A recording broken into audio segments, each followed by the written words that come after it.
ನಾನು national leader ಆಗಿದ್ರೆ, national leader ಆದವ್ರು ಯಾವ ರೀತಿ ವರ್ತಿಸ್ತಾರೆ ಅಂತಂದ್ರೆ, ಅಪ್ಪ ಮುಖ್ಯಮಂತ್ರಿ ಆಗಿದ್ರೆ ತನ್ನ ಖಾಸಗಿ ಕಂಪನಿ ಮ್ಯಾಟ್ರಿಕ್ಸ್ ಕಂಪನಿಗೆ ಸರ್ಕಾರಿ ಲ್ಯಾಬ್ಗಳಲ್ಲಿ ಕಾಂಟ್ರಾಕ್ಟ್ ತೊಗೊಳ್ತಾರೆ, ಅದಕ್ಕೋಸ್ಕರ BDS ಸೈಟ್ಗಳು ತೊಗೊಳ್ತಾರೆ. ಅವರು ನ್ಯಾಷನಲ್ ಲೀಡರ್ ಆದವ್ರು ಮಾತ್ರ ಆ ಥರ ಇನ್ಫ್ಲೂಯೆನ್ಸ್ ಮಾಡಕ್ಕೆ ಸಾಧ್ಯ.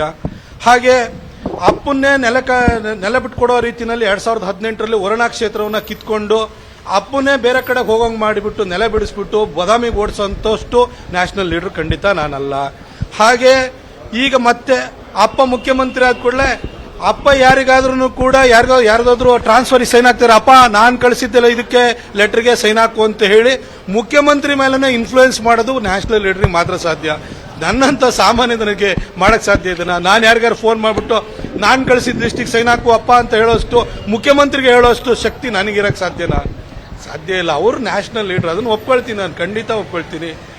ಅಪ್ಪನ್ನೇ ನೆಲ ಬಿಡಿಸುವಂತರು, ಅಪ್ಪನಿಗೆ ಡಿಕ್ಟೇಟ್ ಮಾಡಿಬಿಟ್ಟು ಅವರು ಮಿನಿಟ್ ಹಾಕ್ಸುವಂತರು, ಅವರು ನಿಜವಾದ ನ್ಯಾಷನಲ್ ಲೀಡರ್. ಯತೀಂದ್ರ ಸಿದ್ದರಾಮಯ್ಯನವರೇ ನಮ್ಮ ಮೈಸೂರು ಭಾಗದಲ್ಲಿರುವಂತ ನಿಜವಾದ ನ್ಯಾಷನಲ್ ಲೀಡರ್.